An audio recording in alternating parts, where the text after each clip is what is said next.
Mark Prizeman, thank you so much for bringing me to your favourite bar, which is the Palace Bar, there's a hint up there, I guess, in Fleet Street, Dublin. Yeah, yeah. Cheers, Gary. Thanks for having me on. Um, yeah, really great pub. I've been going to it, I'd say, from my younger years, like younger 20s, kind of going into for a few pints in town. And it's just kind of been a tradition that me and a couple of my core group of friends that we've kind of continued. Anytime we're meeting for pints, we'll go to the Palace Bar. I suppose what started that is, I suppose, as you can see there, the kind of aesthetics of it all is it's pretty cool. It kind of like is a little bit of a step back in time, and there's actually, as you come in the door there on your left, there's a little snug that fits about 7 or 8 people. That yeah, that way there.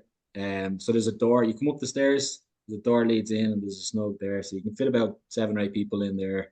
There's no tellies or anything, so I feel like when you go there, it's pretty much like you can just get lost for 3 or 4 hours, just having the crack with your mates and just chatting away. Like so, I suppose that's originally why it kind of stood out to me. But then there's a lot of sentimental value then in the pub too. So me and my dad go and watch the Dubs in Crow Park, and then we'll meet around Croker, have a couple of pints, go in, watch the game. Then what we do is we always walk to the Palace Bar after. So we'll finish off with a couple of pints, and I suppose more recently, so I created a hike club, which was is kind of like a men's only hike club, and I suppose the context around it is like a men's shed, but I actually asked two of my mates who I wanted to talk about the idea with. Now I'd said it to Rebecca, and then I met my two friends in the December 2023, and was like, I want to set up a men's hike club. I don't like, there's not really that much in terms of like, like men's mental health. You know what I mean? I think Yeah, it's a yeah. good kind of like idea, a bit of a platform for giving people like the opportunity to kind of get out. And I thought it was a great idea. So club was set up in February 2024, and then we kind of went full circle. That our first actual pints as a hike club was the December of 2024. Kind of a year later, after talking to my two mates about it, and we had pints in the Palace Bar. So And yeah, what's it called? The Men's High Club. so hike club, HI. Hike hiking. Oh, hike. Yeah, Hiking, got it. yeah. Got it. So I set up a hike club for kind of men, kind of, and like that. It's like not a men's shed. It's actually one of Yeah. volunteer down the road from me, and it's kind of the same concept. It's kind of like gives kind of men a platform for an activity to kind of be get out and engage, and kind of like, I suppose it's kind of like Brilliant. trying to change the narrative around men not kind of talking about how they feel, kind of thing, and just yeah. So that's the kind of context around it, I suppose. That's fantastic. Yeah. Honest to God, because with the demise of the pub, even though we're in a pub now as that place where everybody used to hang out, really, yeah, and you can Mm. see it, can't you, with the amount of closures of local pubs, a common purpose or an interest, and hiking or walking, it's brilliant. Yeah, yeah, and I think there's plenty of studies being done that men actually open up more shoulder to shoulder and face to face. So the whole idea of that, just getting out and walking, they're more open to kind of just talk, And interesting enough, there's also lots of studies that like men don't actually hold relationships as well as women. I think because a lot of that is deep Time. rooted in sports teams, and as you get older, you stop playing. Um, so like that as well. So I think this is kind of a good thing. It's not like competitive sports, so it does good people as and that's probably our audience is probably like early 30s, kind of into your 40s kind of thing. And yeah, we go hiking once a month then as well. So it's going strong. That's So fantastic. And yeah. then, of course, you go and you have a skinful, as they say. Well, absolutely. You go hiking, a little toasty, and then a handful of pints, and nothing wrong with it. A little toasty. Oh my Yeah, Jesus. Now there, honestly, no question. Now there's the perfect afternoon. yeah. Honestly. I When you say things like a little toasty, oh yeah. man, ham and I cheese. ham and cheese toasty. I also bake for every hike as well. So I bring a little lunchbox full of baked goods, and halfway through the hike, we open up the baked goods and kind of tuck into them. So it's always a pretty good day out. Jesus, man. I mean, did you ever think of becoming a priest? Never know. No. I mean, No. you're getting a bit of saintly status on the call already. Yeah, Jace, I didn't think that would be a calling for me now. Maybe I'll have to No, quit the job no. now, and maybe it'll be Well, something for my future. there's a couple of vacancies now after the new poker in. I guess it goes like they all nudge up, Yeah, so I'm I'm sure. not too sure how it works, but yeah, Give them a call Probably a because local parish crying out for someone. well, you could get to give out the stuff at the altar, I guess. So there you go. We're there. We're after going on a hike. We're after having a toasty. We're sitting down, and bang goes all the electricity, except for your phone. Okay. Three apps. What are they? Three apps. So I'd keep my Spotify. I think, having access to music, podcasts, audiobooks, I think I actually don't think I'll be able to kind of get by without a day without listening to Spotify. Um, Actually, one of them as well, probably the second most important app on my phone is my NFL fantasy football app. So NFL.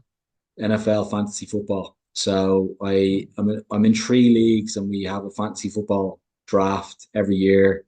We have a league and it's pretty competitive. So I actually won one of the leagues last year. There's a whole like championship belt and all. It's pretty all consuming once October kicks in and pretty much from end of September right through till the Super Bowl in February. That's my Sunday evenings are 6 o'clock to about half 12 at night watching NFL Red Zone. And so Rebecca knows that she's not really getting much out of me on a Sunday evening. So front of the TV, watching American football for six odd hours, like yeah.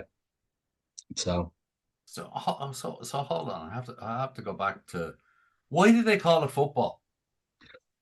they do kick the ball occasionally. So, Right, okay. I guess but it's the same with rugby, isn't it? Rugby football, yeah. but they kick it more often. But Mm. yeah, how does a lad from Finglas end up obsessed with NFL? So my Sorry, not dad, something about Finglas, from Dublin, should I say? yeah. So my dad is a massive NFL fan, and Channel 4 used to show the Yeah. Monday night game in like Budweiser. the early 80s. I think it was the early Yeah, 80s. And so my yeah. dad started watching it, became a big Giants fan.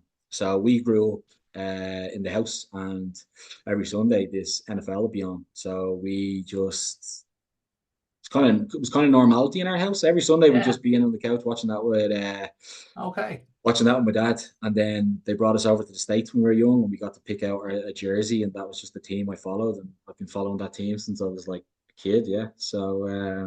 There you So go. yeah, Budweiser threw money at it in the late 80s, early 90s. I yeah. did go to a So match. I did actually go to a match in the old Lansdowne Road. The Army were played Rutgers. It was a college yeah, match. yeah. They And do the college series over in Dublin every year. So me, my dad, and my brother actually fly over to London every I think it's October. Yeah, usually October. We watch a game in Spurs Stadium. They're actually doing their first NFL game in Dublin now this year. So I think the Steelers are coming over. So there you go. well, You might get a chance to go and see that. what I was going to say was from that first match I went to, I was just very glad that there were marching bands and cheerleaders. Yeah, it's full on. It's It's full on show. it's a full-on show. The actual match itself, I think, is like caviar. It's a bit acquired. Mm, From coming from some of our sports, which are more free flowing, I'd suggest there can be a lot of yeah, there can be a lot of breaks to have hot dogs, and I yeah. think I think it's more of a afternoon rather than a match. Yeah, Yeah, I know from the Americans kind of make a day out of it, but yeah, yeah, it's real stop start. But they've actually brought in a great thing over the last I think it's about 5 6 years, but it's called red zone. So essentially, the red zone is when someone's just about to score. They're like 20 yards out from the end zone. So red zone has no ads, nothing, but it just jumps from game to game for all the action and who's going to score. So a lot of my friends have actually got into it over the last couple of years because you're not oh, actually watching all the ads or the timeouts or like it's literally just action. So it's play from different games. So I think that's really made it popular as well over the last few years here. So that's very clever because our attention spans have gone to zero, and yeah. and you're not going to sit around if there's too many ads. But what happens when everybody's gone? You're sitting there on your own watching the red zone, no, and then the electricity goes. Who's the one person you'd love to have a pint with if there was? Um, so if there's still a pub going, I actually deliberated on this for ages because I was like, I think this it's such a hard question to answer to so many people, but I finally actually settled on J.R. Tolkien. Huh. So yeah, so I was like, I think if could sit in a pub with him for maybe 5 or 6 hours, a couple of pints, and just have him just talk to me about the Middle Earth universe. And I suppose his whole how he created such a massive scale in terms of like lore and stories. And he also had a pretty interesting life. Like he was a war veteran back in World War II, I think it was. But like, really, really interesting person. And then I suppose for that imagination to be able to kind of create something to that size that has lasted really. I think that like, kind of said there, like nothing lasts forever. I was talking to you earlier, but I think that could be something that could last forever. Like I think, another 100 years time, people will still read the Lord of the Rings, like, But read but all it's those like stories. one of those you go and it's like I like a lot of cartoons actually. That movies you often watch with kids, and you see one thing, then you go and you watch it with a different set of eyes on, and you totally get different interpretations. Mm. That's a bit like Lord of the Rings. There's so many different angles and so many interpretations.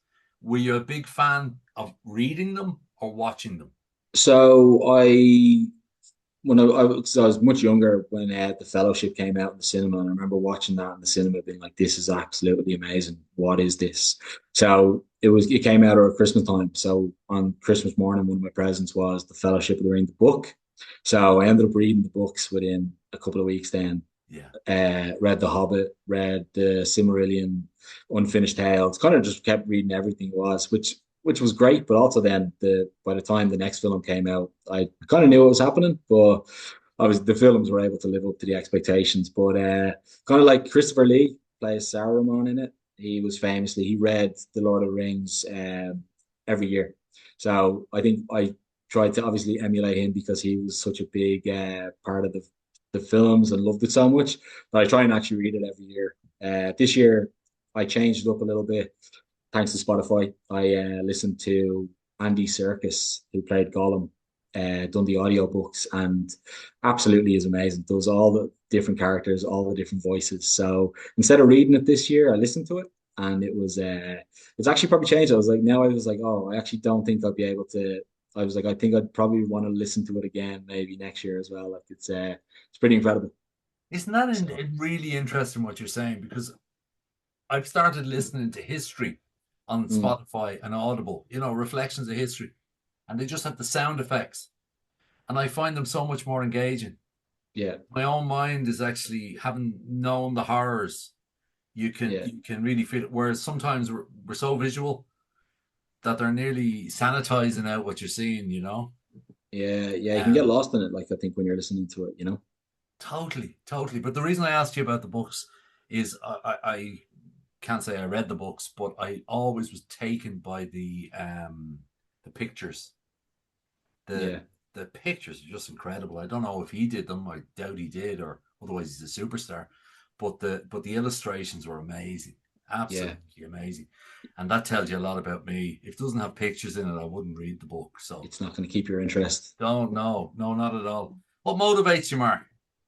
Um, like I just think for just kind of big thing that kind of motivates me is just kind of like I want to kind of do the best for myself, you know, kind of give a good account of myself, kind of for things that I do.